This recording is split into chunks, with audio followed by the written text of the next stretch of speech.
said about attracting teachers, but what is your plan to employees such as the support staff and the non-certified people such as bus drivers, lunchroom attendants, janitorial, parapros? They also teach our children.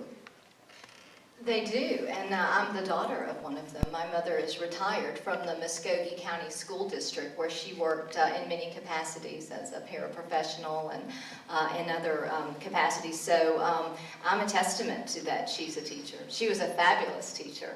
And in fact, I'll tell you a little bit about that. She worked at a Title I school that was not air conditioned. And we lived not on the side of town where that school was. But she took me there every day. And so I went to a Title I school for elementary school, not in my neighborhood, with a completely different community. And I know firsthand what goes on in some of these schools with our vulnerable, most vulnerable populations.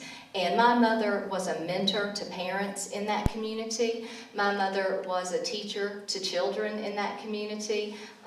She was a friend and advocate of all the folks that worked at that school system, or at that school and in the school system. And so I know firsthand, and my mother right now is taking care of my children, so I'm going to go back home and I'm going to talk to her. And I know firsthand that those people are of huge value to our districts, and I think we don't do right by them. I don't think that we give them the respect they need, and that's also true for teachers. I think we totally need to elevate the teaching status. I wrote a blog about that called The Teaching Firm, and I encourage everyone to go read that. And the same is true with all the folks that teach our children and care for our children, especially our most vulnerable children and our youngest children. Again, my mother is that person, so no one feels that obligation stronger than I do. And I will elevate all the professionals in our state, in our districts. I feel that very strongly. Thank you. Thank you. Again, coming from, I guess, a coaching background, you know, these people are essential team members. They may not have the big highlight and get a lot of the accolades that they definitely well deserve. You know, for myself as an administrator, there were many a day that, you know, that I had to break down and work in the elementary school and serve in the food line. And so I saw, you know, firsthand what these people did.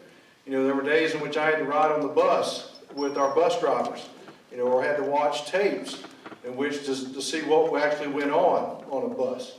You know, or there were days that I had to go down, and when a teacher was sick, where a paraprofessional basically, you know, took the job over and ran the classroom, and very efficiently.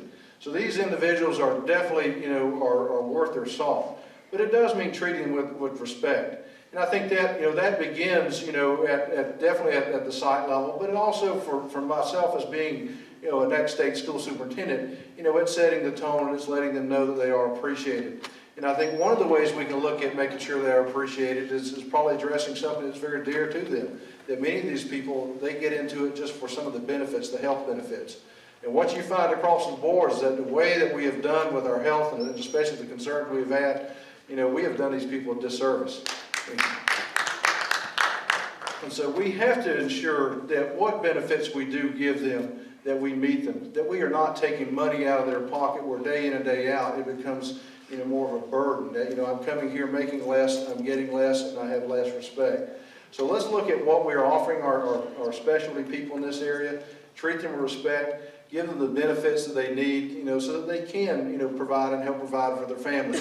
Because they're there for a reason, and they're there to help us out. But any time that we have a weak link, it hurts education across the board. Thank you. Cherokee.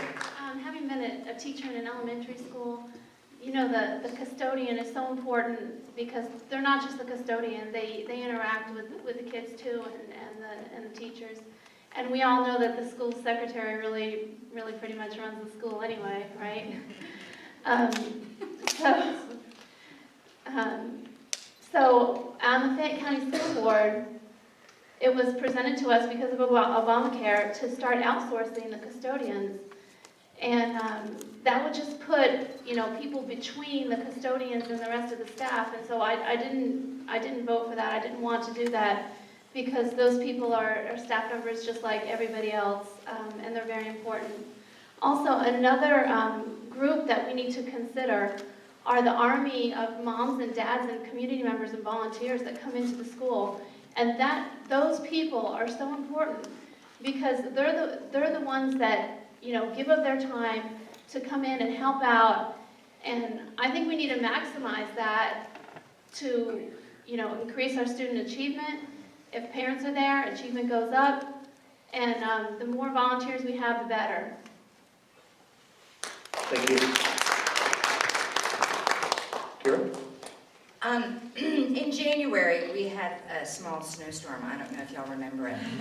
But I say opportunity, and I'm going to say that again. I had the opportunity to spend the night with 500 high school children.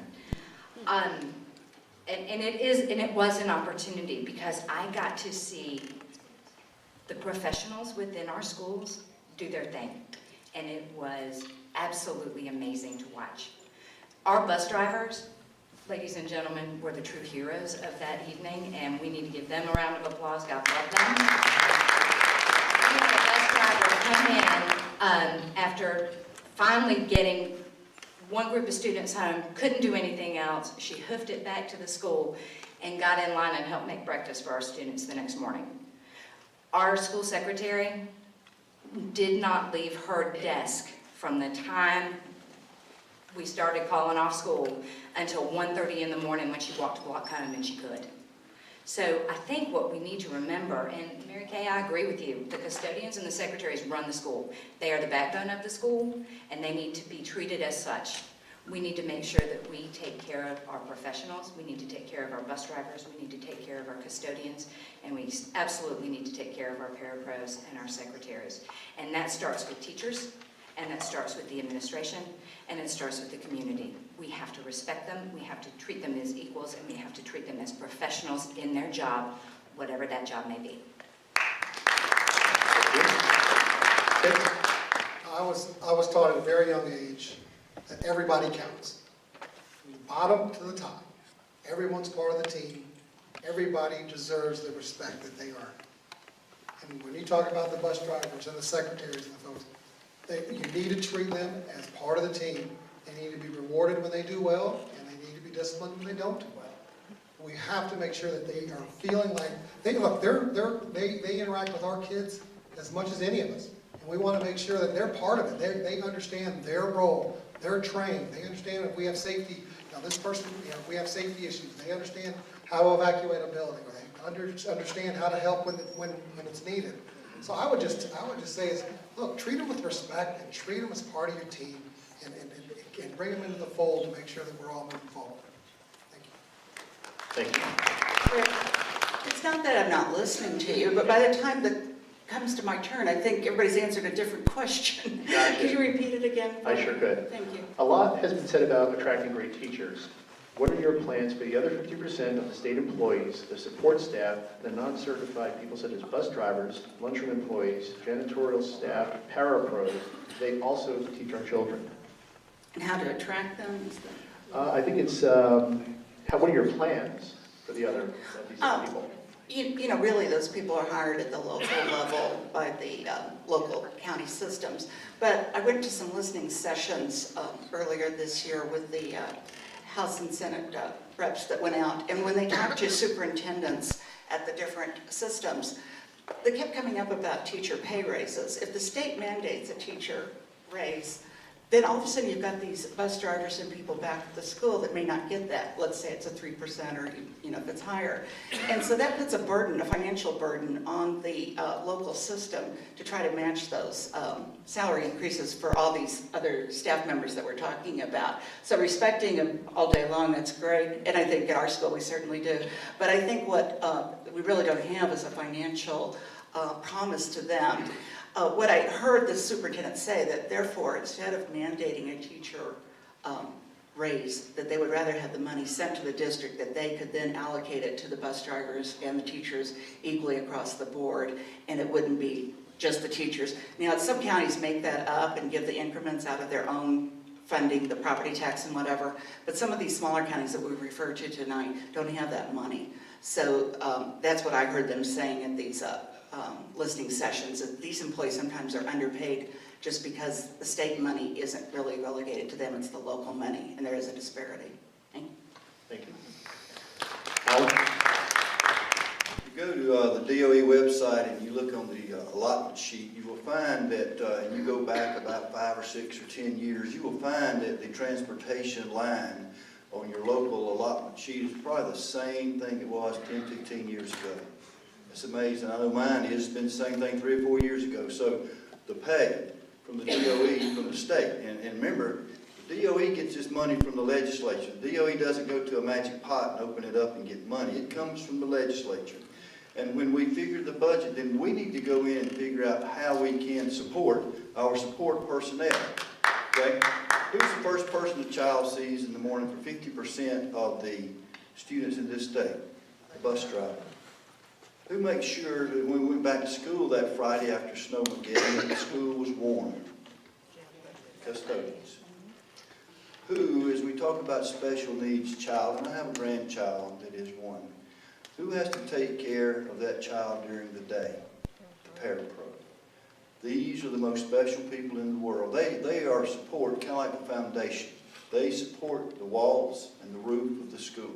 They make sure that the child gets to school and home safe each and every day. They make sure the school is clean and warm or cool. They make sure that these children are taken care of and given extra and supplemental care. And we need to figure out a way to pay these people more money. Now, a lot of it deals with the health insurance, and that's something that we've got to figure out. But these are important people. I always say that even as a superintendent, I tell my bus drivers, my custodians, my secretaries, my parapros this. I said, let me tell you, you know what the difference is between me and you? Nothing. We belong to the children of this school. We belong to the children of this system. We're equal in their child raising.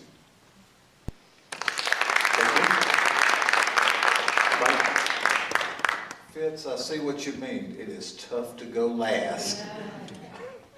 You know, for me, it's personal and it's biblical. You follow the golden rule. You treat other people the way that you want to be treated. Every member of that faculty and staff, from the bus driver to the lunchroom workers, they're all vital members of the family in a given school. And they need to be given the respect and the compensation that they are due. That curriculum of life that I'm talking about, you know who teaches a lot of those lessons? Lunchroom ladies, the custodians, the secretaries. They're all teaching those lessons in life. You don't think the bus drivers hear and see a lot going on those buses and how they respond to what they see and hear? I'm telling you, they are absolutely essential to us doing the job that we need to do. And we should always, always give them the respect that they do and treat them the exact same way that we would like to be treated. It is on us to make sure that we can meet their needs. And we've got to find a way within that package to make sure that they get the benefits, because they're not doing it for the salary. I'm telling you, that benefit package is absolutely essential. And local districts have been burdened with trying to maintain the cost of escalating health insurance costs, quite frankly. So we've got to find a way to try to assist.